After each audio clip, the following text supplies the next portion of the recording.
regular meeting of the Sandpoint Planning and Zoning Commission is now called to order. For the record, I am Vice Chairman John Hastings, presiding in council chambers at Sandpoint City Hall, 1123 West Lake Street in Sandpoint, Idaho. Also present are Commissioners Slate Camp, Forrest Chuck, Mo Stunkel, Amelia Boyd, Luke Ahmet, and Ben McGran.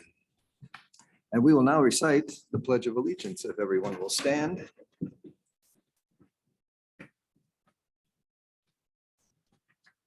I pledge allegiance to the flag of the United States of America and to the republic for which it stands, one nation, under God, indivisible, with liberty and justice for all.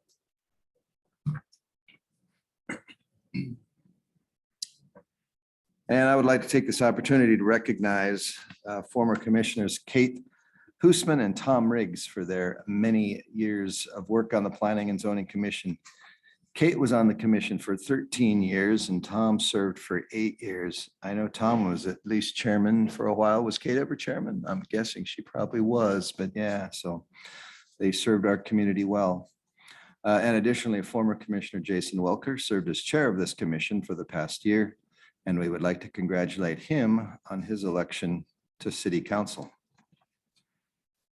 First item on the agenda this evening is an introduction of the new commissioners filling these 3 seats, all of whom were appointed by Mayor Ongstead and confirmed by City Council. We would like to welcome each of the new commissioners, and I would ask if each of you would please introduce and tell us just a little bit about yourself. And we're going to begin with Commissioner Boyd. Okay, my name's Amelia Boyd. I've been a city resident for almost 6 years. And a little about myself, I like to hike, like the outdoors, everything outdoors. And I look forward to serving on the commission with everybody. Excellent. Ben? Ben McGran. I'm a resident of Dover, and we've been there since 2019. I am a graduate of Pacific Lutheran University out of Tacoma, Washington, did the ROTC program. I was in the U.S. Army as an officer for 5 years, served 2 tours in Iraq. When I got out of the military, I started real estate and development work in the Pacific Northwest. Worked with some large medical organizations in the Seattle area and some technology firms. And we wanted a better way of life for my family, my 2 sons, Logan, who is 13, and Blake, who is 11, and my wife, Genevieve. We wanted to be in a good family-oriented community, and so we made our way to the Sandpoint, Dover area. And look forward to working with everybody on the commission here. Welcome. Welcome. And Luke? Good evening, Luke Ahmet. I grew up in the Selly Valley, attended Northside School with Commissioner Dunkel. We used to skate on green ice. Times have changed. I am pleased to be here. I've been a Sandpoint resident for 13 years, Bonner County resident since 1979, and it's a privilege to serve. Thank you and welcome. And also City Administrator Jennifer Stapleton has a staff introduction for us as well. I do, Mr. Chair. This evening you have leading your training discussion tonight, Amy Tweeten, who is our new city planner. She's been on board with us since last week, is an AICP certified planner with a few decades worth of experience, comes to us from Petoskey, Michigan, most recently, which is a resort community facing many of the same challenges that we are here in Sandpoint. I think you will find Amy to be extremely detail-oriented. We appreciate the experience she brings to Sandpoint. She's also been in a planning group at a city where she has been planning, so she knows all parts of planning from A through Z. And we have a volume of applications coming in, but we are a smaller city, and having someone who hasn't done a portion of planning but really knows the whole process, the different types of applications, has worked with the commission as well as worked with all kinds of developers and property owners and projects coming in. Amy brings all of that to the table. So We're pleased to have her here tonight and look forward to having her be our city lead with you. I would also note you have Darren Fluke participating electronically. Darren has been working with us on a contractual basis as our interim city planner. And I expect with the volume of activity coming through, you may still see Darren from time to time, and Amy may still engage him in some matters. So he will not be a stranger to the commission either. I suspect you will be seeing him throughout the next year. So welcome, Amy, and we look forward to this first meeting with you. Thank you. Yes, welcome. Welcome. Does staff have any additional announcements this evening? Not tonight, Mr. Chair. Anybody else? Thank you.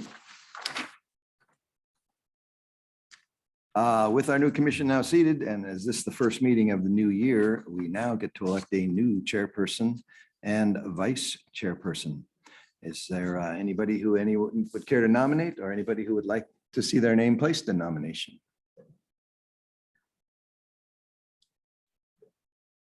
I would love to nominate you, John.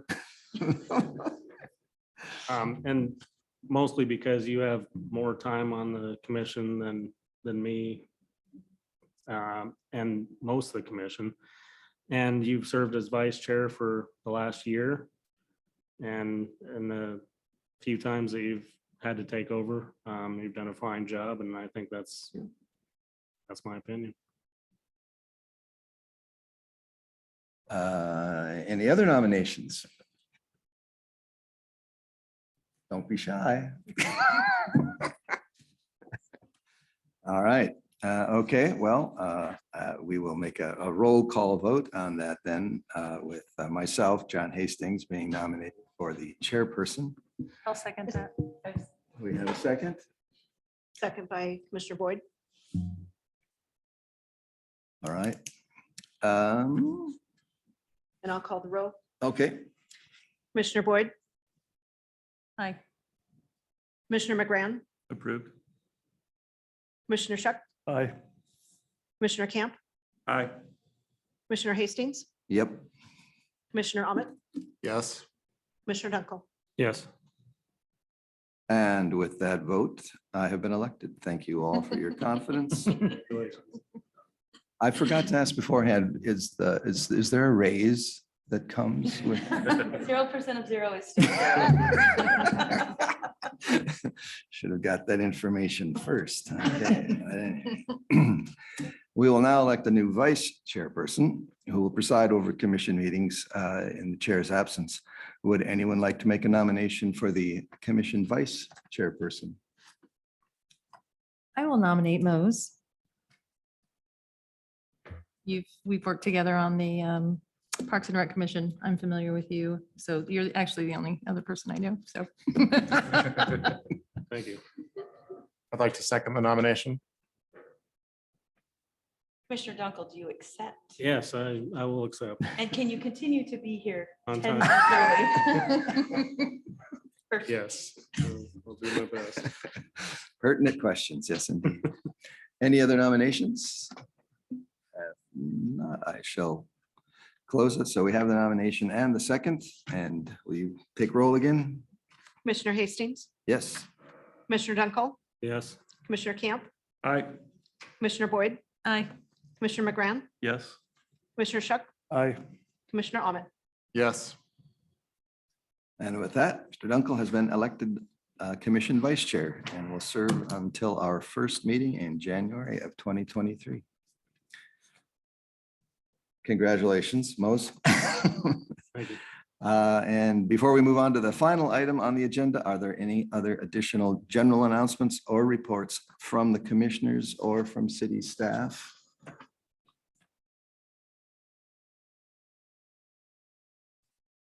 Seeing none, we'll move on. The next item on the agenda is approval of the December 7th, 2021 meeting minutes. I would note that those who are not in attendance nor a member of the commission for the December 7th meeting should abstain from making a motion or a second and should abstain from voting on this item. For those who were in attendance, I will entertain a motion to approve the minutes of the December 7th, 2021 meeting. So moved. I'll second. All in favor of accepting those minutes of January 7th? Aye. Aye. Motion passes. Our next item is the final item on the agenda this evening, and that is commission orientation and training. And I will now yield the floor to City Planner Amy Tweeten. Thank you, and thanks all for being here. I'm thrilled to be here.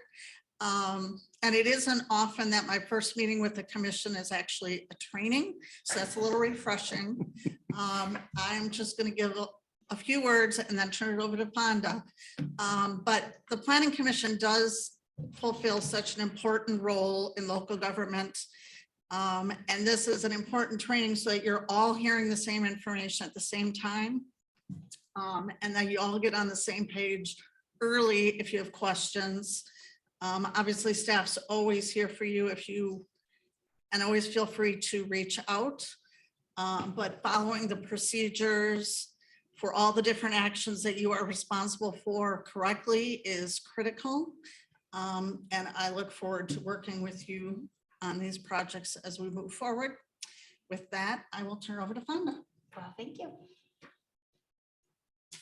For those of you that I haven't met, I'm Fonda Jovic. I am one of your city attorneys. I handle all of the land use related matters for the city. I wasn't going to stand tonight, but I can't teach a class without standing, so I'm going to stand. Before we start, the city's providing you with a book on Robert's Rules of Order, newly revised and in brief, so excellent. You probably have one. You can pass it on to a younger child or sibling or someone else who might want to know. Those of us that spent many years in 4-H have these. memorized, so Thank you. you're welcome. Thank you. We do follow Robert's Rules of Order in this setting. If you're not familiar, I encourage you to read through the book. I'm going to assume I've seen the resumes and the applications from many of you that reflect you've served many years on boards and committees and are probably familiar with Robert's rules, but it's important to maintain decorum. Before I actually dive into the training, a couple other little pointers.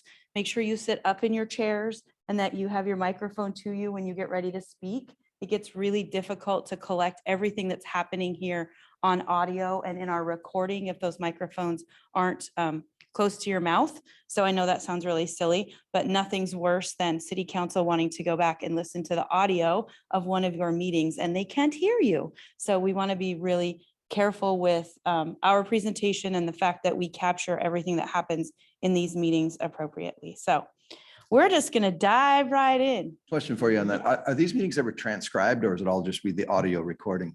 Well, Melissa can answer that and then I'll follow up. I'm just curious because I don't know. Mr. Chairman, we did, there was a time many years ago and through many years where meetings were actually almost verbatim transcribed in the minutes. It was determined after some review of that practice that it's not really a good practice. As far as the law goes, it's the opposite in Idaho. You really only have to have motions and votes in the minutes. That's all that minutes are required. Who was there? We kind of do something a little bit in between where we're capturing motions and votes, but we're also capturing at least a little bit of the discussion. And during public hearings, we're making sure that we're listing the members of the public who spoke, whether they were opposed, in favor, etc. So as far as determining what was said, we rely on the meeting video and audio in someone's own words, as opposed to in the minutes, which is a clerk's summary of what someone said, which isn't always the best practice. Thank you. And in addition to that, if we ever have a matter that is appealed or is taken up to district court on a petition for judicial review, and we have to certify our record, we would need to send this audio out to a court reporter to have a certified transcription of what transpired in the meeting for the record that we would submit to the court that would go both to district court and up to the Supreme Court should it need be. So it is really important to capture everything that happens in these meetings. We wouldn't have the requirement to certify a transcript if we weren't recording everything in audio. Melissa's 100% correct in what the law requires. We go above and beyond that. And with the above and beyond comes the additional burden that if there is an appeal that goes to court, we would need to certify that transcription. That answer your question? Yes, it certainly does. Thank you. Perfect. All right. Yes, Amanda's driving my PowerPoint presentation. So we wanted to start with sort of just a who's who in the zoo slide, if you will. Most of you know Amanda Wilson, our director, who is in the back waving at you and driving the slide presentation this evening. Christine Kuhlman is our building official and deputy fire marshal. I will tell you, it is a treat to serve with Christine in those dual capacities. I represent other governmental entities and we don't have that same luxury. It really is a gem to have that opportunity here. Amy Tweeten, who you've met this evening. Tess Cooper is our senior planner. Is Tess online? Yes, here she comes. Tess, wave to the people. There's Tess. And then Sarah Gilmore, our assistant planner, is in the back. Those individuals are all on staff here at the city. And then we have consultants. I'm an appointed city attorney, and so I'm also considered a consultant. I'm not an employee, not on staff in the building 24/7 like everybody else. 24/7, is that right? 365.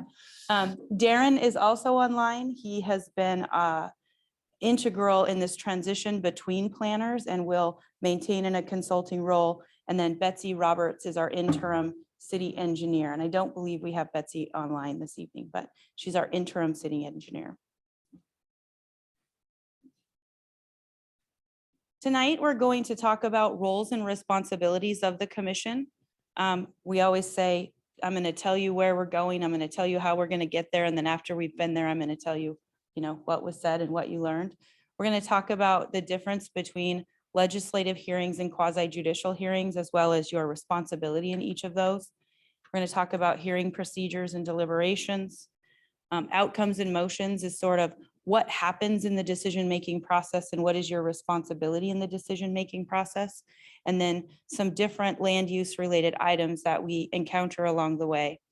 I put the quote in the bottom of this slide from the Givens-Pursley Land Use Handbook, and some of you have seen that handbook. I've heard some of you have studied it and read every word, which is impressive. It is updated annually by a large law firm that does a tremendous amount of land use work, and they do an incredible job having the law correct and appropriate application. And what it talks about is that zoning and planning law lies at the intersection of major legitimate governmental powers and significant individual rights. So you are sitting at the middle of the X between governmental power, control, and responsibility and individual rights. And where does that decision come out as it relates to that X? I'll give you just this isn't on a slide, but I felt it was kind of important maybe to explain, where does a planning and zoning commission come from? Like why? Where are you, where is it directed that the city of Sandpoint have a commission? And so what I thought it was important to explain is that our Idaho Constitution gives police power to our cities to zone. So historically, our Idaho Constitution says you cities have police power. So it's important to know that Idaho is what's called a Dillon's Rule state. And there are not many of us, but we are one of them. We're a Dillon's Rule plus state, actually, which means that if if the city's authority isn't granted to it by Idaho code, by the legislature, then it's absolutely prohibited. So there's no gray area in between. If it's not provided, it's prohibited. So as the Idaho Constitution came out and it gave cities this responsibility for police power, within those police powers, was zoning power.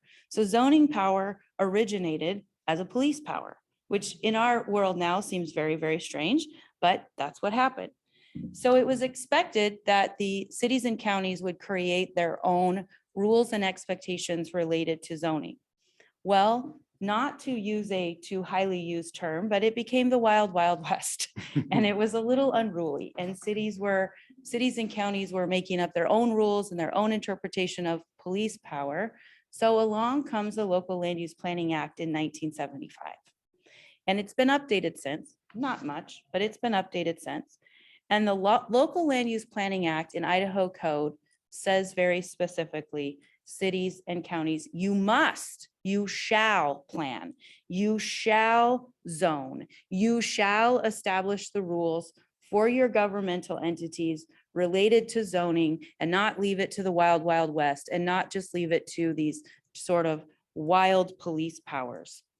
And it was an exclusive responsibility granted to the governmental entities, the cities and the counties under LUPA, that's what we call the Local Land Use Planning Act, to then have these rules of engagement, if you will, related to zoning. Interesting tidbit, and I just share this because it's the city of Coeur d'Alene. And actually, if you look through a lot of the pivotal land use decisions by the Idaho Supreme Court, they generate out of the north. So either we have governmental officials who make really poor decisions, or we have people with enough money to challenge governmental officials and take it to the Supreme Court. But it's interesting to read. A lot of Kootenai County, Bonner County, city of Coeur d'Alene, a lot of North territories created a lot of the case law that we have today. Some of it very, very good. But the city of Coeur d'Alene in 1983-ish tried to delegate its zoning responsibility to initiative by ballot. They said, we're tired of having people in our meetings complaining all the time that we're making all these horrible decisions. And so let's just delegate our zoning responsibilities to initiative by the people.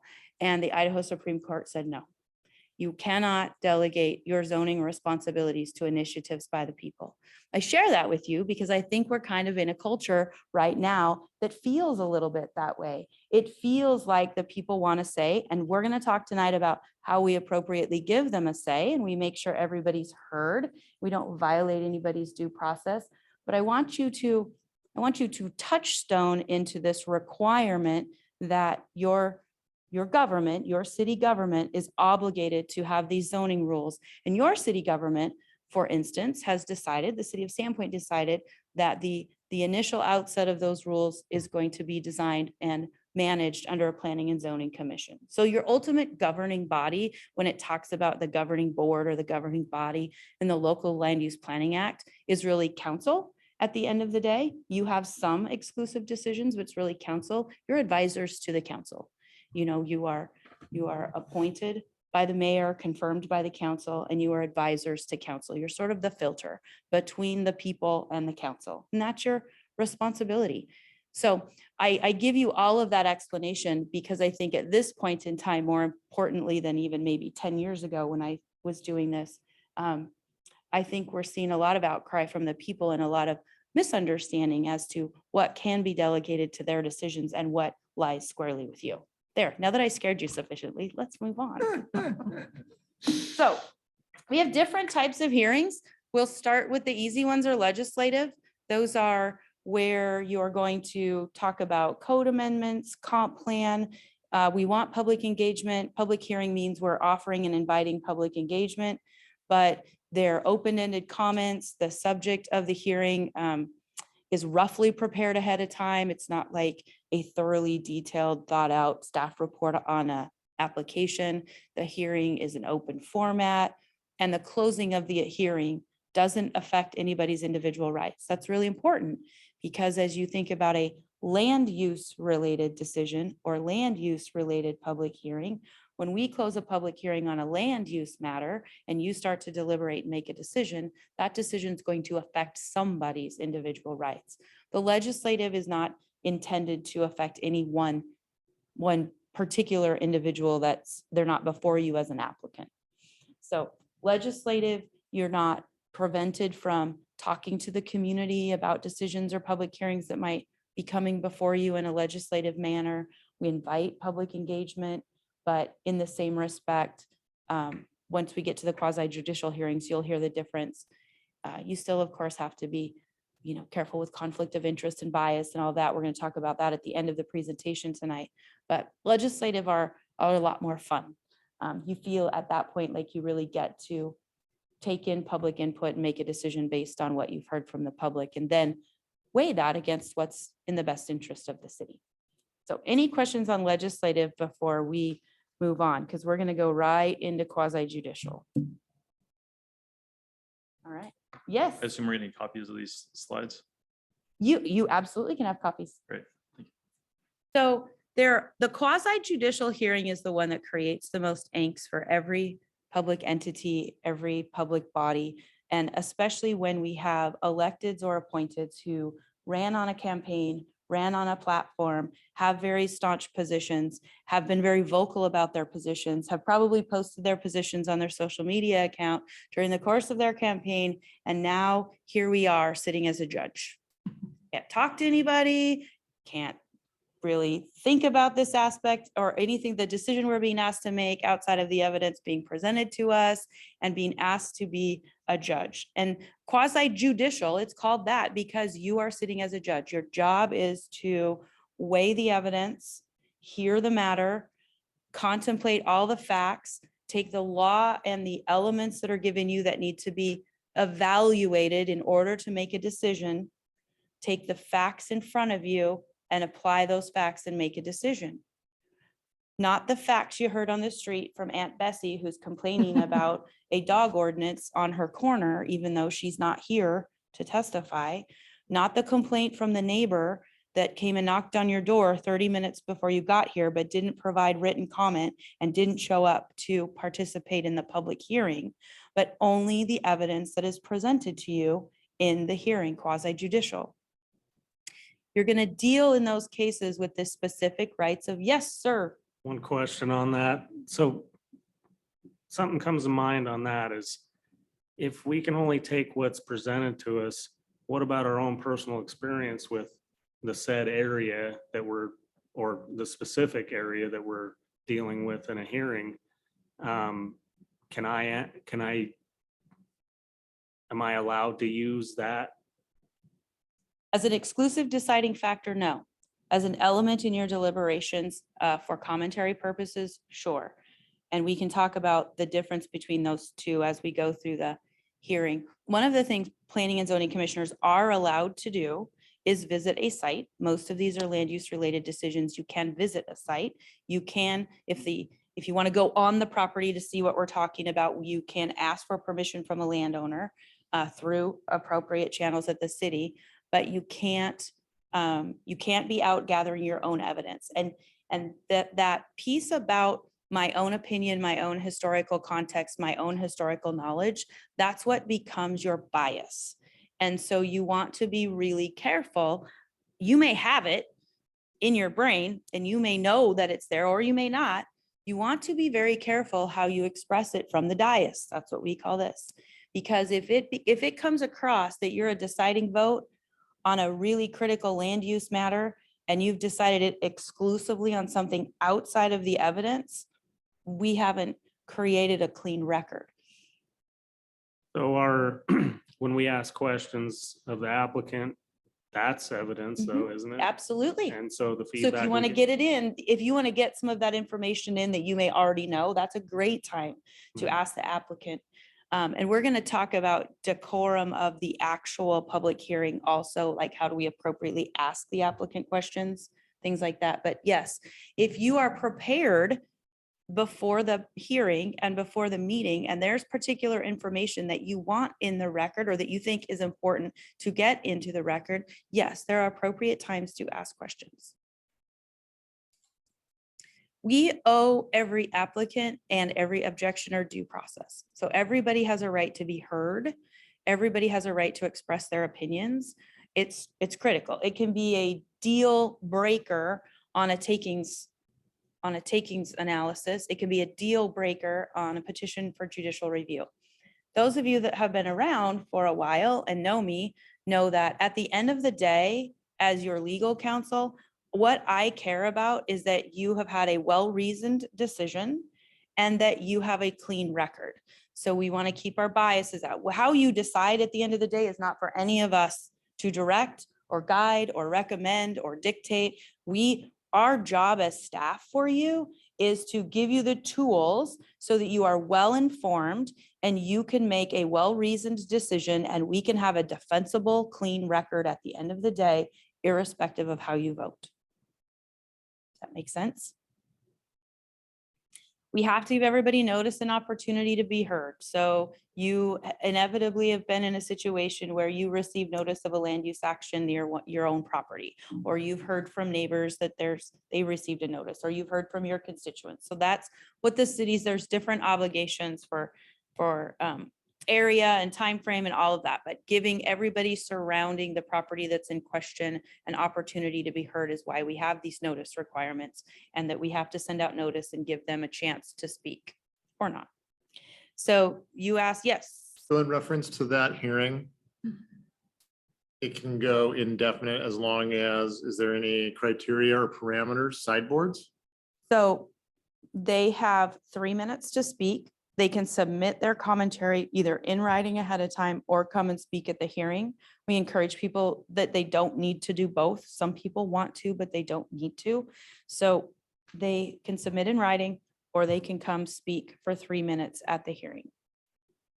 Was that your question? And then in addition to that, what if it's an outside interested party, say someone is interested in testifying on a project from outside a county resident? Are there parameters there? How does that work? Because I've noticed at hearings, there are a lot of other interested parties who attend Yes. to So the contribute. notice requirement is a geographical expectation and requirement, meaning surrounding the property.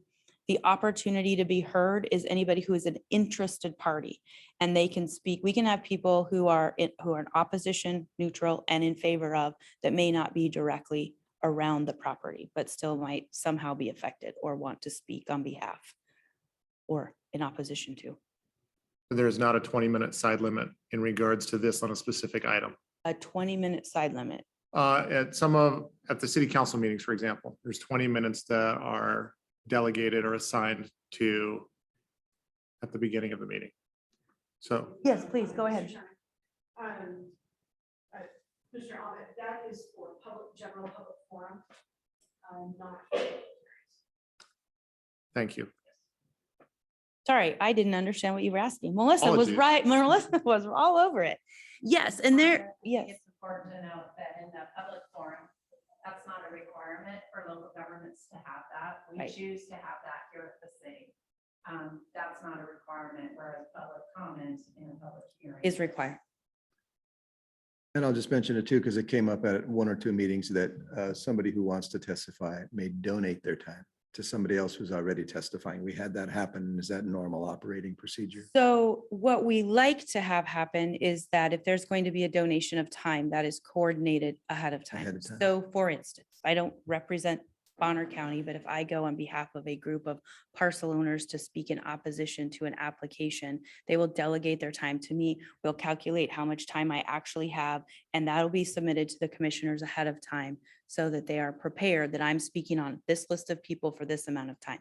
So we did have it, spontaneously at one of our hearings. We allow it to happen because at that moment, we have to protect due process more than we have to protect our process. Gotcha. So yes, we allowed people to donate their time just to make sure everybody was heard, but it is really critical. And Mr. Chairman and Mr. Vice Chairman, it's going to be really important also, and Melissa does an incredible job of this, that everybody gets the same 3 minutes. We don't let some people go longer and cut some people off shorter. Everybody gets their 3 minutes.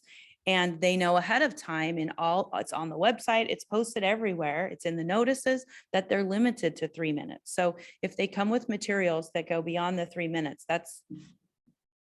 sorry, it's like talk fast. And Melissa usually tells me you have 30 seconds or 1 minute. So. And yeah, you ask any of these questions you want. I have a script, but we do not have to stick to it. There are a few things I want to make sure to hit. We're going to talk about ex parte later, so we can go to the next slide for now. The order of the public hearing, most of you have seen this before. We have an explanation of the hearing procedures by staff. We'll have a staff presentation about the project. We'll have the presentation by the applicant, testimony by those supporting, neutral, opposed, rebuttal by the applicant. It's really important during this process that if you have questions regarding this project, you ask the applicant. And we are not in the business of debating with applicants, and we are not in the business of negotiating with applicants, but you can ask them questions to clarify their project. You may want to be sorting out what they would be willing to do and what they're not willing to do, but not in the form of, well, if we amend this development agreement on the fly right here while we're sitting in this meeting, would you be okay with that? That gets problematic. So,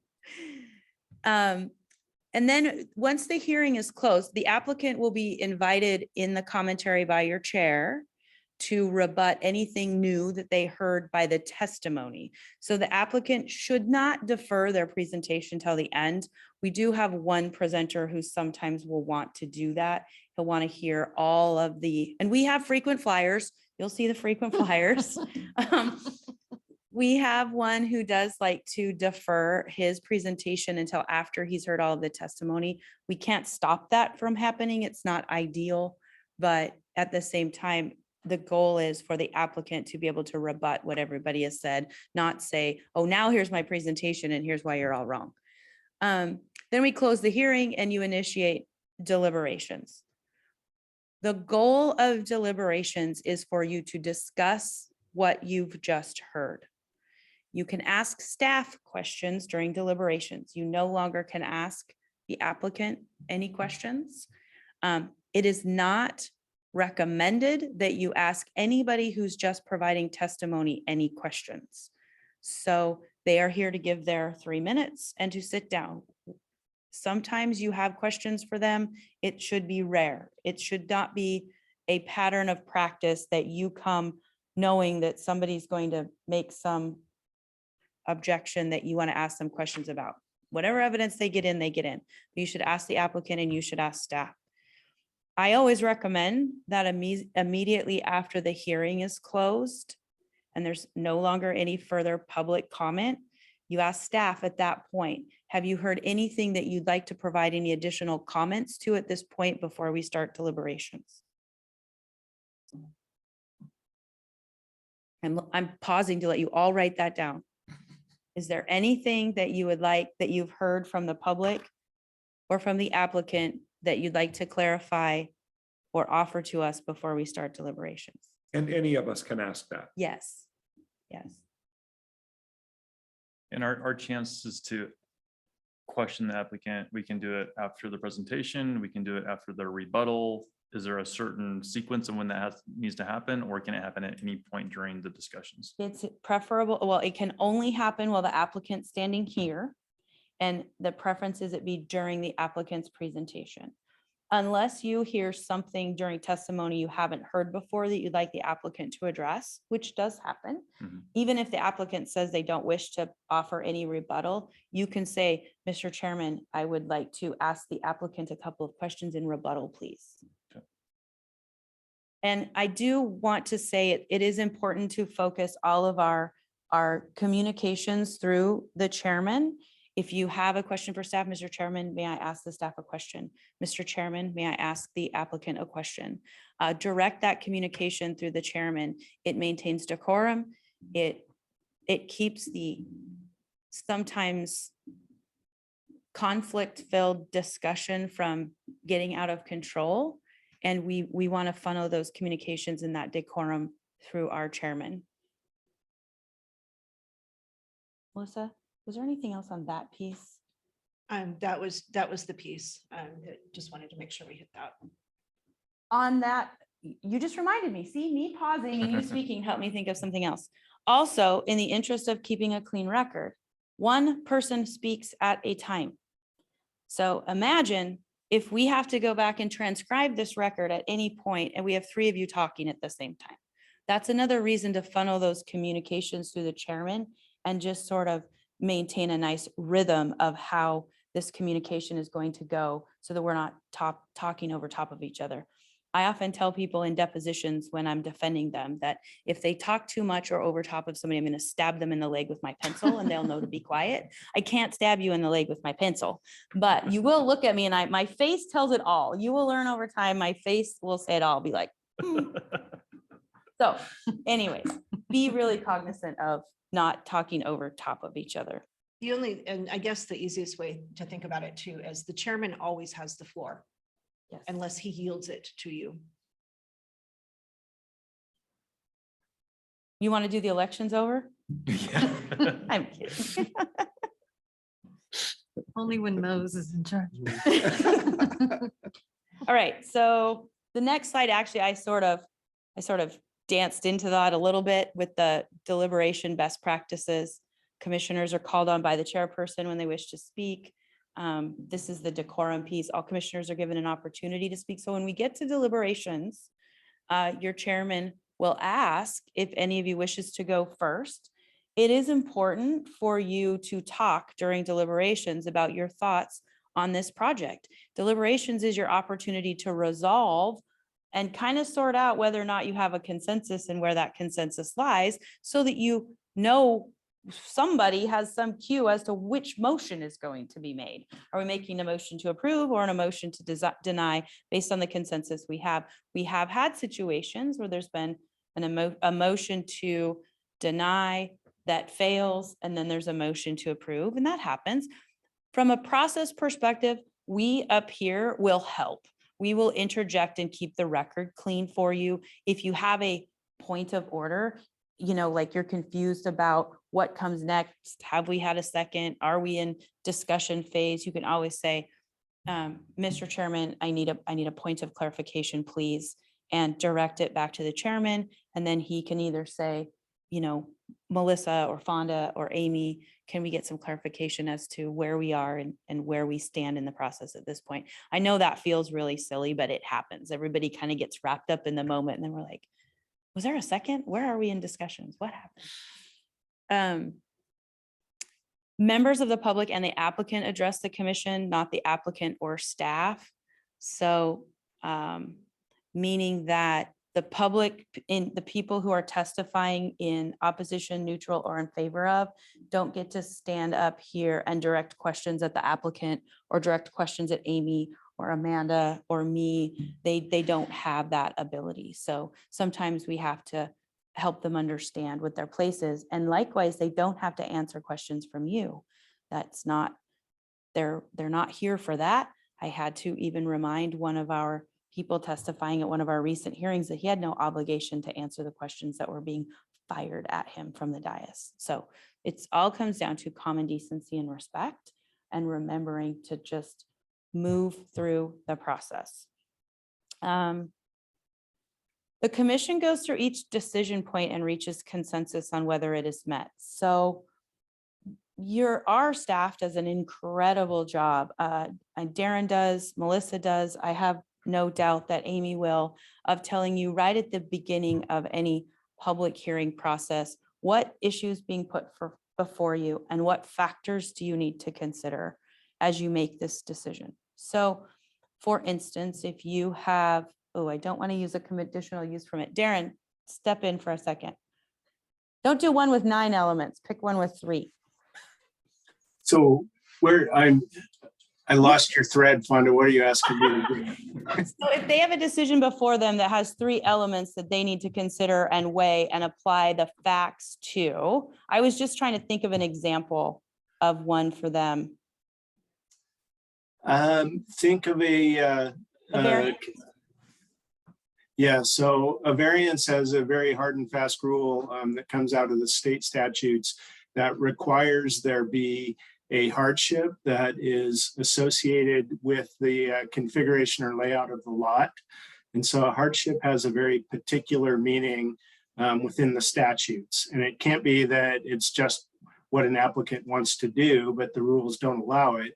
It has to be something about their lot or property that makes it unique compared to other lots or properties within that same zone. A good example might be a floodplain or a hillside or some sort of really weird, irregular shaped parcel that prevents a applicant from building something in compliance with setbacks or something similar to that. Perfect. So you'll have hard and fast rules that you are going to be applying the facts to in making your decision. And during deliberations, that's what you want to rely on. During deliberations, we'll put those elements up on the big screen so that you know what decision points you're looking at. Next slide is we've kind of touched on it already. Oops, I had a typo, sorry. Listening, you listen to the testimony, don't debate with the presenters. That's not what we're here for. Read the staff report ahead of time. Make sure that if you have any questions, you reach out to staff. And it's not questions of, what should my decision be? That's not the point. It's like, I don't understand a piece of this, or what evidence should I be looking for to support this factor? You always can reach out to staff. Their point of contact is Amy. So your point of contact is Amy. We have a really, really tight and nicely done flow chart at the city for a reason. If Amy thinks it needs legal interpretation or advice, she will reach out to me. Otherwise, I'd have 7 commissioners and council members calling any one of us at all times. So we have a communication tree, and your point of communication is Amy. We've talked about asking questions, and then you make, second, debate, and vote on motions. When we get towards the end of this presentation, we talk about bias and conflict of interest. I want to hit right here, voting on motions. You were selected and to sit so that you can vote. That's your job here, is to vote. And so we want to be really careful we're not putting ourselves in positions where we have to recuse ourselves and leave the dais and not have the opportunity to deliberate and vote. It's you notice I just wiggle in those little lecture moments every once in a while. So the role of the applicant. So the applicant's going to give a summary of their application and support for their request. What might be useful here, Darren, I'm going to surprise you again, is to give them a little explanation of the work that happens before they ever see an application, before it gets to planning and zoning. What has happened administratively? So typically an applicant will come in and say, I have a piece of property I'm interested in, and this is the sort of project I'd like to do. And we do an evaluation, typically at the counter with the applicant, saying, well, the property is zoned this, it allows for these types of land uses with these sorts of design requirements, and a process that looks like this, which may be administrative, or it may be a hearing in front of the commission, or a hearing in front of the commission and the council both. And so then they go away and design a project and submit an application. And once we have that application and we find that it's complete, that it includes all the elements required by code and our own administrative checklists and operating procedures, we will schedule it for a public hearing. And once we've scheduled it for a public hearing, then we notify the public that we have that application. We notify our agency partners that we have that application, such as the engineering department, such as the county surveyor, the health department, the highway district, and all the alphabet stew of agencies that have a role in approving projects, or at least weighing in on projects. And then we go about crafting a staff report that analyzes what the applicant wants to do, what the applicable law says, and we will draft conditions of approval for the commission's consideration that help to ensure that the application is in compliance with the rule of law. And once we go through the hearing, then we, will notify the applicant afterwards and the public of the decision that was made, and go forward from there. Thank you, Darren. One of the reasons I wanted Darren to give you a little detailed background of what happens before the project gets here is because you will hear complaints from people in the community that says it's taking forever, it's taking too long. And we'll do a little research, and maybe they haven't even had their pre-application meeting, but 90% of the time, and our whiz bang in the back can correct me if I'm wrong, but it's that their application is not complete yet. So what they do is they try to come to you, or they try to get to a city council member, or they try to get to somebody else at the city to circumvent the fact that they don't want to complete their application. They have to have a complete application, has to be certified as complete before it moves forward through the process. So my request from all of you is, if you get approached by anybody that says this is taking too long, just say, I will check into that and get back to you.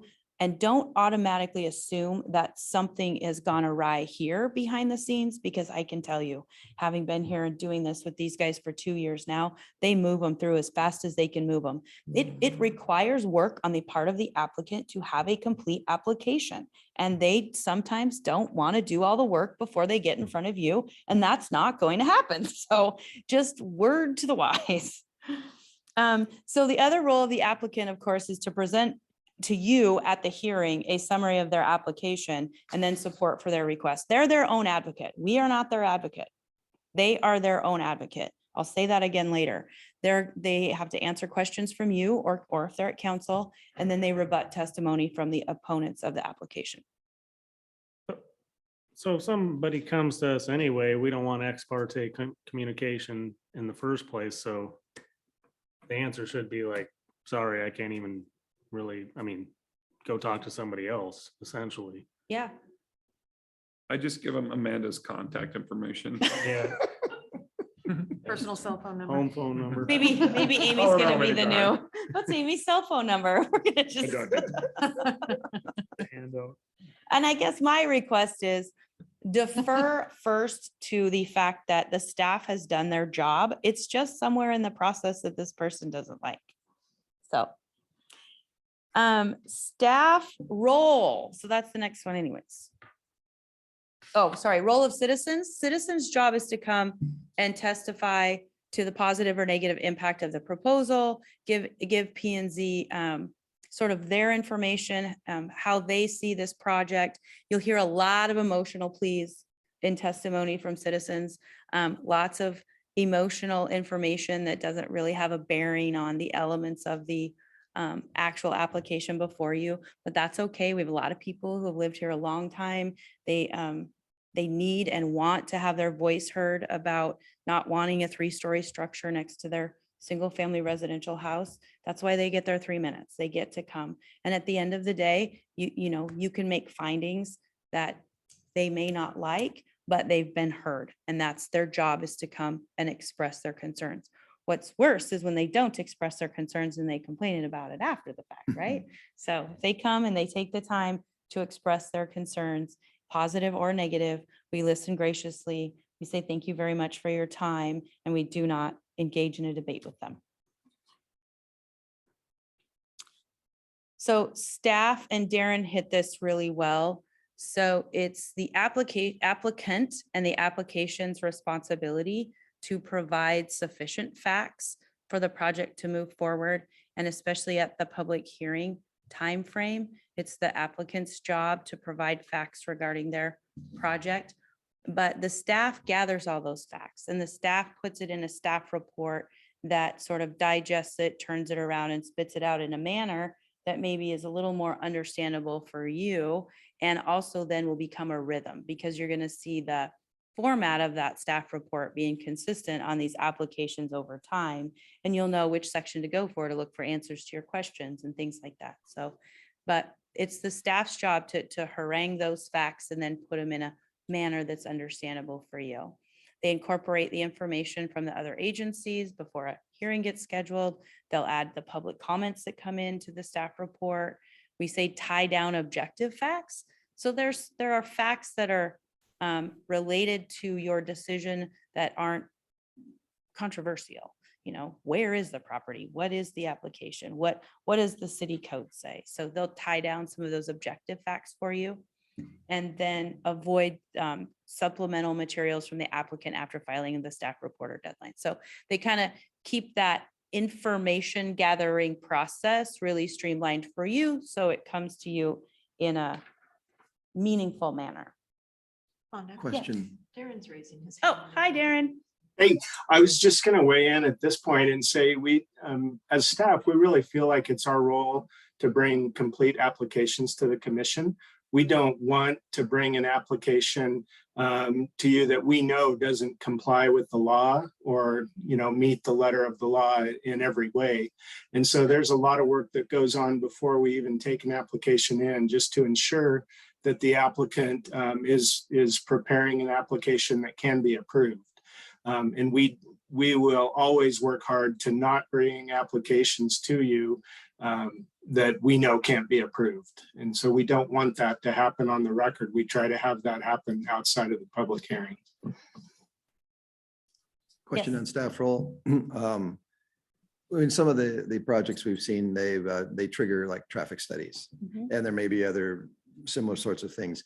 Is that, who completes the traffic study? Is that a staff or is that an applicant? So we're gonna go to the Okay. next slide here, because you're on to something.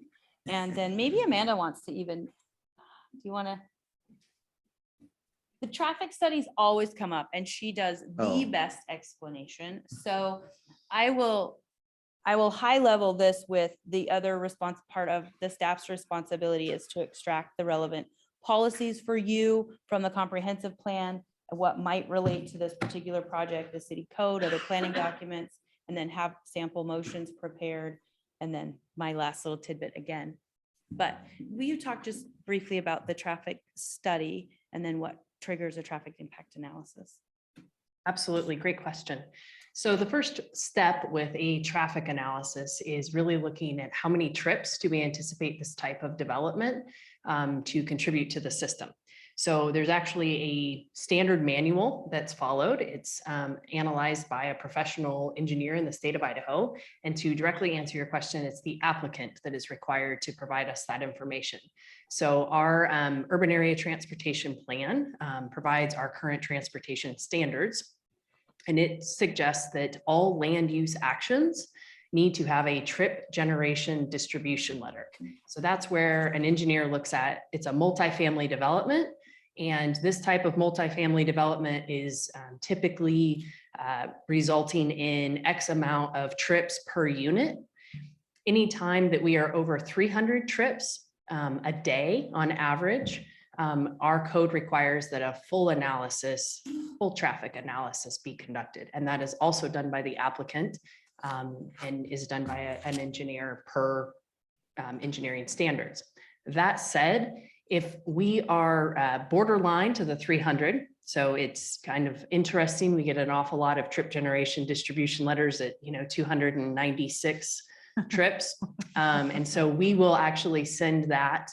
We make a staff decision depending on how close it is and the quality of the information we received. We might send that to our own traffic engineer, which currently is Fair and Pierce, and they do a quality control check on that information.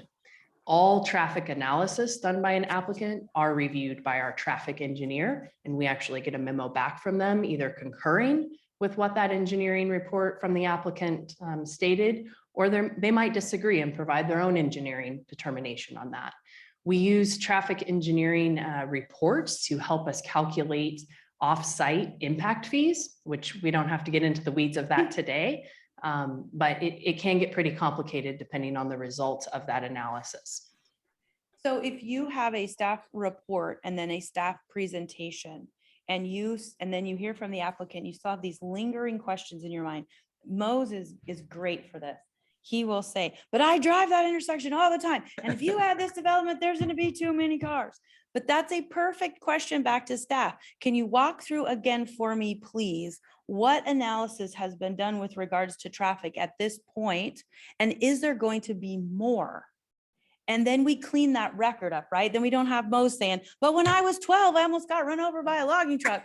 We have actual data-driven decision-making on that issue and talk about there might be more piece with the traffic beyond them. Like there could be more input with regards to traffic after a preliminary plat is approved. Can you think of one? Yes, I can, more specifically to like a conditional use permit versus a preliminary plat. That's better. So when we're looking at a conditional use permit, often at that phase, we may only have that trip generation letter. So we might have a trip generation letter that says this thing is going to generate 562 trips a day. So one of the conditions of that approval that's suggested by staff is that prior to certificate of occupancy, that full analysis, that full traffic analysis be completed and reviewed by staff and approved. The reason that we sort of buy them time, if you will, is that a traffic analysis, I mean, it at times could take up to a year to complete. It is a heavy burden. Depending on the complexity of the project, it might only be a couple months, but it is a significant financial investment and certainly a time investment. So those reasons in mind, often an applicant just wants to see, am I going to get through this conditional use process before I invest all of this time and money into the rest of these reports that I need to have an engineer develop for us. Why that's not always the case, or we try for it to not be the case on preliminary plat review, is that a traffic analysis absolutely can have an effect on how much right of way we're asking for. which therefore may influence the final right-of-way lines and setbacks of a development. And so we really like to have all of that information prior to approving a preliminary plat, as where we have more flexibility typically in a conditional use permit process. And that circles back to what I was talking about before, when I was saying some of these things are required in order for the application to be complete. So it's not going to get to you, it's not going to move past, it's not even going to get scheduled for a hearing until the application is complete. And some pieces are as complex as traffic. A really simple example with that is we might get a full traffic analysis that says we need a turn lane on the adjacent street, right? Well, adding a turn lane just made that roadway significantly wider, right? So now that we're asking them for additional property.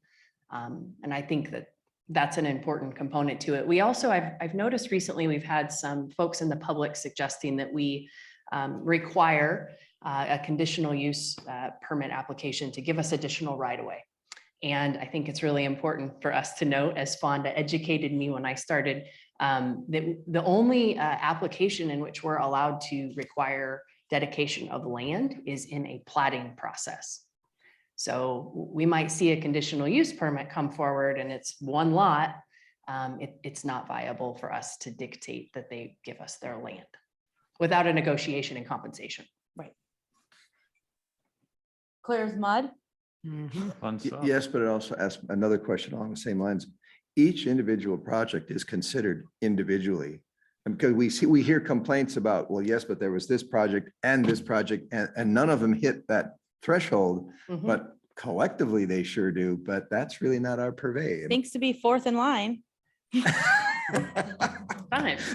That is such a great point. So we call those concurrency analysis, and we do require them at times.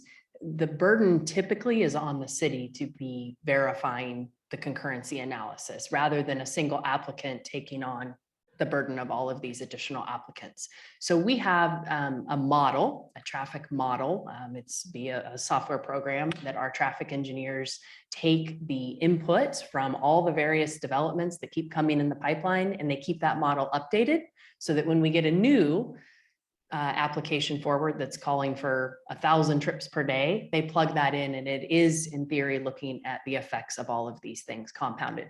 But the point remains the same, that the fourth person is, last in line. So Thank you. You're welcome. Fonda? Yes. Darren's raising his hand again. Go ahead, Darren. Just want to put another point on this about traffic. If we use traffic as a justification for approving or denying applications, you'd probably never approve another application because everything adds traffic. And so the idea of this analysis is not to give you a reason to deny an application, but it's to understand what the impact on the system is. And so if a particular land use has a particular extraordinary impact on the system, then we get an extraordinary impact fee from that applicant to help improve the system in places that are not necessarily adjacent to where the land use is happening, but that will be impacted by the development. I would just add to that. I think Darren brings a really good point to the table on it. It's not intended as a tool to deny per se. However, those analysis also influence things like where driveway locations are. We might be looking at a multifamily development, and the traffic analysis is looking at the flow of where vehicles are entering and looking at queues and how things are backing up. And so a condition might actually be that the result of the traffic analysis didn't cause our system any issues, but a traffic engineer has determined that their proposed location for the entrance really needs to be moved about 200 feet so that we do have room to queue before the intersection that's adjacent to it, right? They're looking at all those different elements, so. Thank you. Perfect. So all of this is brought to you, and you can go ahead and go to the next slide.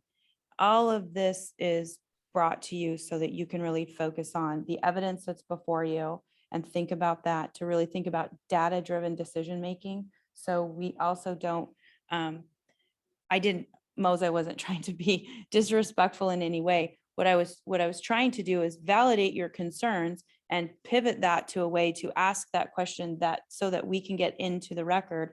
If it's not clear to any of you what the data is that supports or doesn't the traffic issue on this particular application. So that's the data-driven decision-making, focus on the evidence on these quasi-judicial hearings. That's what I want you to hear really tonight, because this is a lot of information coming at you.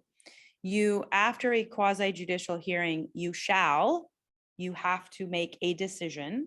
Sometimes the decision is a recommendation to council, so it'll be really clear in your packet. Are you the final decision maker? Most of the time you're not, but, or are you making a recommendation to council? And I'm sorry, I lost my thought for a second. The criteria is going to be explained to you, and then you'll consider the standards and you'll apply the facts and you'll talk about it and you'll deliberate and then you'll make a decision.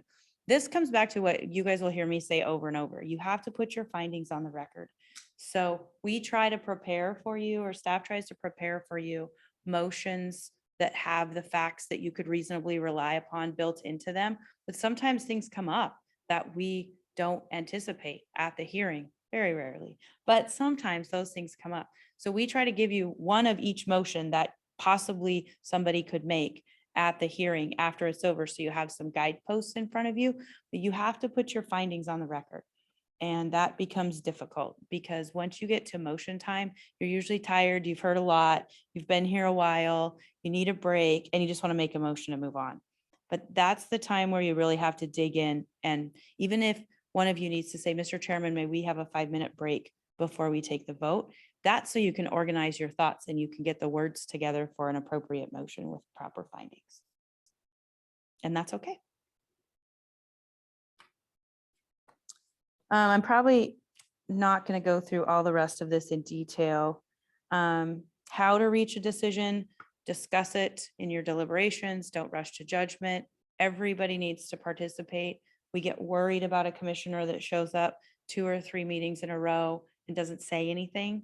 So that tells me you're either something's wrong, you're not well, something's going on, you're not prepared, not engaged for whatever reason, but we need engaged commissioners. So participate, identify, we've already gone through that. And we've gone through that. Go to the next slide. Now he's getting tired. So Darren, this is you. I was going to let you walk them through these different types of applications that they might see before them in sort of Reader's Digest version. Okay, glad to do that.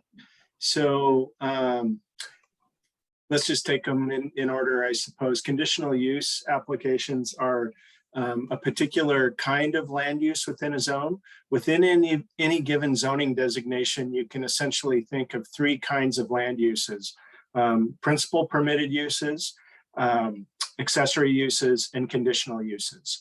So principal permitted uses are the ones that the zone is set up to accommodate principally, so such as single family dwellings in the single family zone, or multifamily dwellings in the multifamily zone. However, those zones will also accommodate a lot of other kinds of land uses besides that principal permitted use. And so some of those are accessory, and that means they're incidental to the primary use. But then there are this other category called conditional uses. And those are uses that are presumed to be compatible with the kinds of things that happen in the zone, but they may need some conditions placed on their operation to ensure that compatibility and ensure that they don't create an undue burden on surrounding land uses. So for instance, it could be that a drive-through restaurant requires a conditional use because of the impacts that the drive-through would have on surrounding properties. And so that would rise to the level of a hearing in front of the Planning and Zoning Commission, and you would place conditions on the operation of that land use to make it compatible. So that's why it's called a conditional use permit. A variance application is one where an applicant is requesting that they not be held to the same rules or standards that other properties in the zone have to follow. Typical ones are setbacks or lot coverage. And again, this gets back to the hardship question, that an inconvenience or a higher cost for an applicant is not a justification for a variance. That's not a hardship. A hardship is one where the lot simply does not allow for compliance with the conditions of the ordinance, the requirements. And so it's a fairly hard and fast analysis, and we try very hard to not bring variance applications in front of the commission that we don't think can be approved, that we don't think can rise to that level of hardship. Having said that, with any of these applications, despite the best advice of staff, you'll oftentimes see an applicant that wants to call the question, if you will. They want to bring their application in front of the elected or appointed body, and that would be you, for a higher power, if you will, to hear some of these applications. And in those cases, we'll let you know where we think the application does fall short of meeting the standards of the code. Preliminary plats are the instrument that approves a subdivision of land. And so when you think of taking a large parcel of land and dividing it up into smaller lots, there are a lot of regulations that go along with that require the design and construction of public improvements on the applicant's part. And here we're thinking of sewer, water, other utilities like gas, fiber, and everything that goes into a subdivision, roads, drainage facilities. All of those things have very particular standards that are required in the code. And so the preliminary plat or subdivision process is a way for an applicant to take a large piece and break it up into smaller pieces.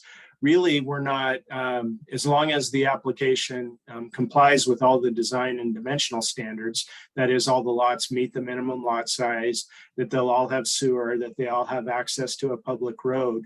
These are not really necessarily discretionary applications.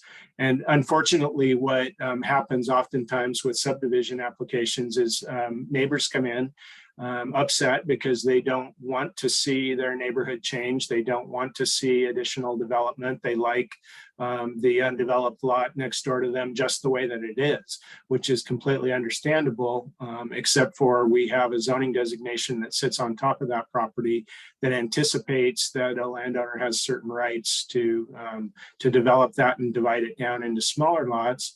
And the city has done that for a very good reason, and that is to accommodate future growth and development within the city. And so there are certain rights that go along with that. And so I just caution you that subdivisions, just because you get a dozen neighbors coming in yelling at you that you don't want it to change or they don't want it to change, more often than not, the subdivision application has already been, we've already worked with the applicants extensively to make sure that we're bringing you an application that complies with the standards of the code. Planned unit developments typically include a subdivision application along with them.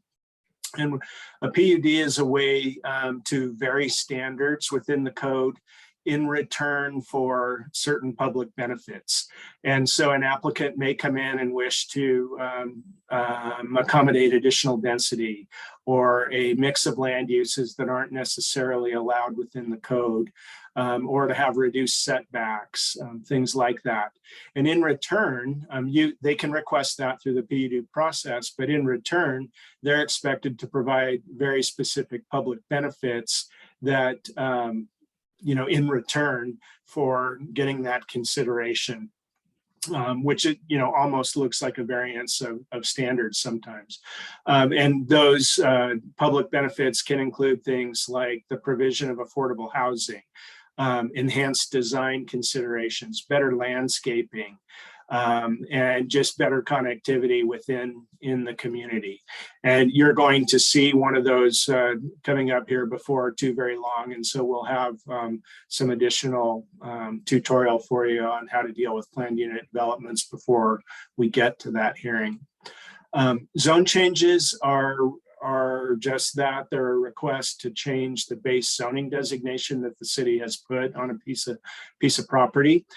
This is one of those instances where we do a lot of work with the applicant before you ever see the application. And the primary consideration for changing the underlying zoning designation is compliance with the comprehensive plan. So this is a good moment for me to tell you that the comprehensive plan is the overarching vision and framework for the city's growth through time. They typically have a 20-year planning horizon, and they are comprehensive in nature, which is why they're called a comprehensive plan. They look at the provision of utilities, they look at sensitive areas, they look at the needs for schools, they look at private property rights, and really the built form of the community is what the comprehensive plan is all about. And so it lays out a blueprint for the future form and growth of the city. The zoning ordinance, by contrast, is the actual law of the land that is intended to implement that vision that is articulated in the comprehensive plan. And so a very easy shorthand way to think of this is that the comprehensive plan often uses should language, like this property should develop in this way, or these provisions should be included within an application, where the zoning ordinance contains shall language, that an applicant shall do these things to gain an approval. And those shalls are really meant to implement the shoulds that are in the plan. And so with regard to a zone change, the comprehensive plan has the future land use map in there, which lays out the arrangement of land uses for the city through time. And the zoning designations don't always match up perfectly with the future land use map. And so in those cases, you will see requests for zone changes where an applicant may come in and say, my property is designated on the future land use map as multifamily. However, the underlying zone today is residential single family. And so in that case, it would be appropriate to bring in a zone change application forward in front of the commission and then onto the council for a decision. And then a comp plan amendment is something we try very hard to discourage. There are two flavors of comp plan amendments. There's text amendments and map amendments. So I just spoke about the comprehensive or the future land use map. That's what a map amendment would be concerned with, is changing the actual designation on that map. And then a text amendment is just that, is amending some of the text somewhere in the comp plan. We try to discourage these because, again, the plans are constructed as a 20-year vision, but more importantly than that, much more importantly than that, is they're an expression of the community's vision for itself over time. And we don't take that lightly. There's a lot of public engagement that goes into the development of the comprehensive plan. And once that plan is adopted, recommended for adoption by this body, and then adopted by the city council, we take that very seriously. And we don't encourage citizens to come in and request modifications to the comprehensive plan because of all the work that's gone into the development of that vision for the city. Having said that, conditions change. We're now about 10 years in to your most current adopted comprehensive plan. And there are certain conditions on the ground or certain needs within the community that might justify an amendment to the comprehensive plan. This body saw one of those not too long ago. They recommended approval to the council. The council declined to approve that comprehensive map amendment. And so therefore, the zone change also was not approved. So I probably said way too much, Fonda, and I'll stop there. And if there's questions, I'd be happy to take those. That was perfect. Thank you. I was going to have you skip, Amanda, to the slide that says due process considerations. So I had some slides with all of the local land use planning act code references. I'm going to give you the PowerPoint presentation, so there's no sense in just blasting a bunch of code up on the screen. I'll provide it to you and you can go look at it yourself. But I do want to hit lastly on bias and conflict of interest. And so when we talk about due process considerations for our applicants, and we talk about these quasi-judicial hearings. So those quasi-judicial hearings are grounded, as we've talked before, in the due process rights of the applicant to a fair and impartial hearing. So that's the whole goal, is we want to, staff's job is to design the process and then move the process to you so that the applicant can have a fair and impartial hearing. Those hearings, in order to be fair and impartial, shall be free from conflict of interest, bias, and ex parte communication. So again, we'll go to the next slide, but not going to go through all of the code sections. However, conflict of interest is defined in Idaho Code 67-6506 as it relates to planning and zoning and land use related matters.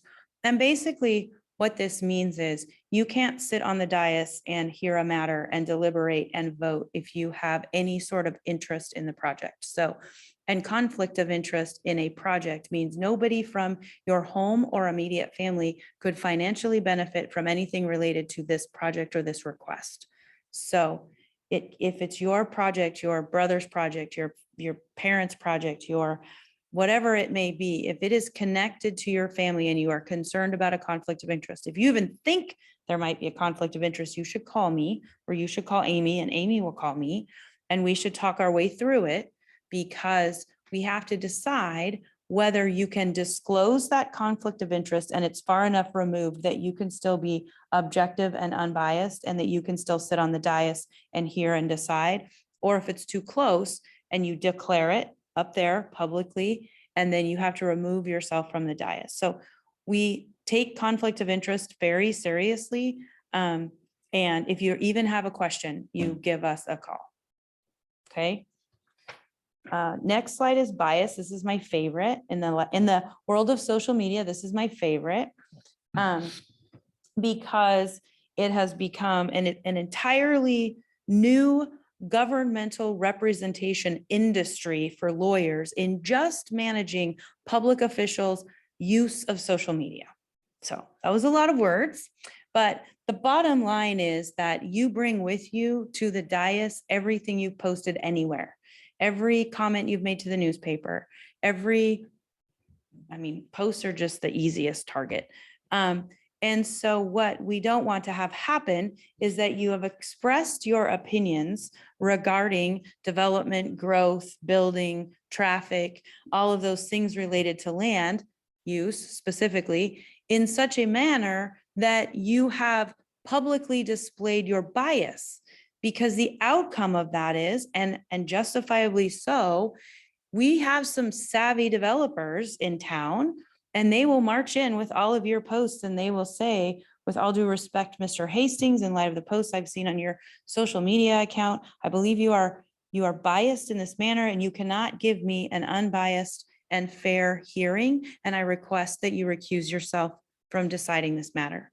That is an uncomfortable moment for you, for me, and 9 times out of 10, that's one of those we don't know about ahead of time. We have to make that decision in the moment. I would then ask you a series of questions about your involvement. We would look at the remoteness and time of the post. We would look at the words that were spoken, but we would have to take a minute and evaluate what's been presented. And then I would have to ask you a series of questions on the record to determine whether you stay or you go. So it's not intended to be a scare tactic. It's just to remind you at this point, you are officials, you are public officials, and though we are also human beings and we have opinions and voices and we use them, be really careful about how that presents in the public and whether or not it could create a bias that can prevent you from voting, because that's what I said earlier. Your job here is to weigh the evidence and to vote. And if you keep getting removed and you can't vote because of expressing your opinions publicly, then that's not serving the city. I think I got all those words out. So we talked about bias. I will reiterate in bullet point number 2 on that last one. It's fatal to the validity of the zoning determination if the decision maker is biased and it's found out after the fact. So if you do make a decision and you shouldn't have, for that matter, and they want to appeal on that process, they want to bring a claim before the court on that, depending, it all depends on what the application was. So it's not like a streamlined process. It can invalidate the entire decision that was made and we start all over again. So ex parte communications. So all of your information at these hearings is, you have to confine your decision to what you hear on the record. You can't be talking to people outside of the public hearing ahead of time. You can't be, and we should talk about also after you've made a decision on a matter that is being recommended to council for one way or the other, you're still barred from communicating because council may have the opportunity to remand that action back to you again.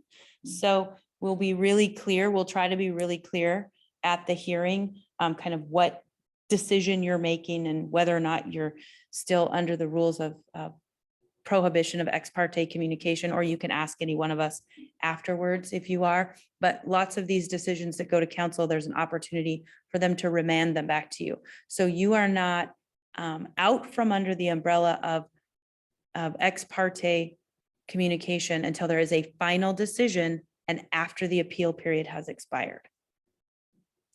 Amanda, did you want to add to that? Okay, that was perfect. I have a clarification I'd like on that. Where was it going to go with that? That was a hearing, clear as a bell, no outside communication.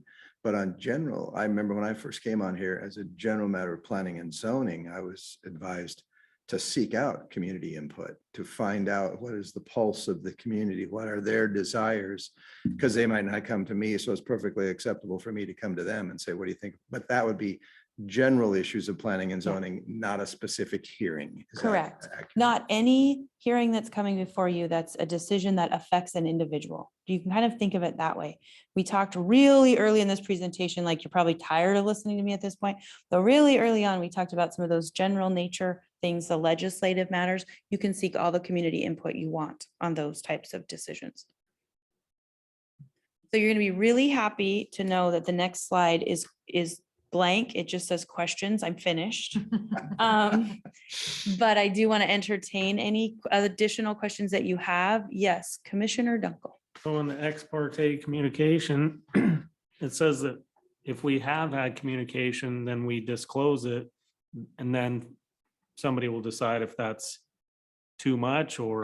So what I prefer is if you've had communication that you're concerned about, you contact Amy before, not the day of the hearing, but in advance of the hearing, and we will vet that and determine whether it's disclosable and you can still proceed, or whether you need to disclose it and recuse yourself. We'll help you with that. So maybe an example of acceptable. Do you? Oh, I don't like any of it. I know, because this is the first time I've. If you've had any substantive, if you've had any conversation with a person about the substantive nature of an application where you've provided any feedback to them or information to them, or they've given you, if they give you information that otherwise ends up or is going to end up as testimony, so this is where we talk about what's in the public record, what's not. You don't know what's in the record yet at this stage, right? So you have to say, I can't talk to you. I can't talk to you. I can't talk to you. So you're not likely, I think I've scared you enough. You're not likely to engage in an ex parte communication of substantive enough nature that it would force you to recuse yourself. But I mean, I can't give you an example off the top of my head. So, for instance. I mean, you'd have to be a willing participant in the conversation and then disclose it. Okay, well, that's clarification. So for instance, somebody on the commission knows of an applicant, or they know them fairly well, Mhm. and maybe they've had no discussion. That isn't going to be ex parte, that's going to be something else maybe. Or is it possible for me to know an applicant and be unbiased? Absolutely. You could say at the beginning, I'm very good friends with this applicant. We've had no conversations about this application, and I believe I can be completely unbiased in my decision-making. Okay, and you probably want to say that. You should disclose that, yes. And we have had commissioners that have recused themselves because of friendships. Yes. Not If he was your not because of boss, any business Yeah. relationship, just because of friendships. Yes. But I felt like at one of our hearings, somebody did know the people, and I feel like they recused themselves, and I didn't know why, but maybe it was because they just felt like I think it was a variance, that they were going to let them allow it or vote to allow it when it wouldn't have been legal, and there was no circumstances to allow it. We have had commissioners recuse themselves because they honestly believe they could not be unbiased. They were Or they're biased. just, or they don't want the applicant who's their friend to be mad at them. for voting Oh, against that's, That's a very valid That's reason right there. Not No. recuse at that. them. Because Okay, that gets back to you are here to vote. So just because it's uncomfortable for you, doesn't mean you should recuse that's yourself. correct. okay, so that's a good point. I agree. Fonda, I have a question. Mhm. Where I come from, we also call ex parte communication between commissioners. Oh, So That the is true. commission should know that you're not supposed to call your other commissioners and say, so I have a question about this. You should always go through staff. that's correct. Great point. That is correct. Any other questions at this point? And there'll be more along the way. It's okay. In reference to ex parte, are we primarily talking individual properties of a private landowner? What about when it is in reference to, say, a comp plan update, an amendment, and talking with the general public? You can talk with the general, well, so we, Okay. remember we have Legislative, text. yes. And we have text amendments to the comp plan, Mhm. which invites public engagement. And then we have comp plan. I just, Future. thank you. Yes, future land use map amendments that would be specific to a property owner. So that you would not want to have any ex parte communication with anybody about an application for their parcel. Thank you. You're welcome. I think I answered that. I was making sure I got through all the pieces. Yes, you're welcome. All right. Thank you all for being so attentive. Yes. I have a question that's off this topic, but Me too. in the immediate area, Planning and Zoning Commission was separated into planning or two different commissions. Is that, where would that ever be a thing possibly here? Guess we'll Or have to ask council. was it just because of like workload? Is that where like there was the city had I'm not thinking, but departments were split or joined together because of workload or, amount of applications or staff concerns or something like that. Where would, knowing that we have a lot of stuff coming up, where would that line be drawn, in your opinion? That'd be at council and code amendment. It wouldn't be, Just like wouldn't have anything to do with us. a lot of backlog maybe, or I couldn't see this commission being split at any point Hmm. in our tenure. just. Well, and something I there's read cities, we online. have cities around here, just so you know, who don't even have a planning and zoning, like everything goes to council. We have cities where, like we primarily do 2 public hearings. We do 2 public hearings for everything except CUP. Well, anything that goes to council, we have a second public hearing. Yeah, anything that goes, yeah, we'll say it that way. Anything that goes to council has a second public hearing. We have cities that have 1 public hearing at planning and zoning, and when it goes to council, it's just a written decision that gets approved by council. So the other thing is there's not a black and white formula for everybody to do it the same. The guiding document is the Local Land Use Planning Act. That's the direction. And then there's some discretion from there for cities to adopt the mechanism to accomplish the requirements of the Local Land Use Planning Act at their discretion. I have questions. They're not procedural to the meetings. I just have questions from all the reading that I've been doing. So I don't know if this is the right time to ask them or.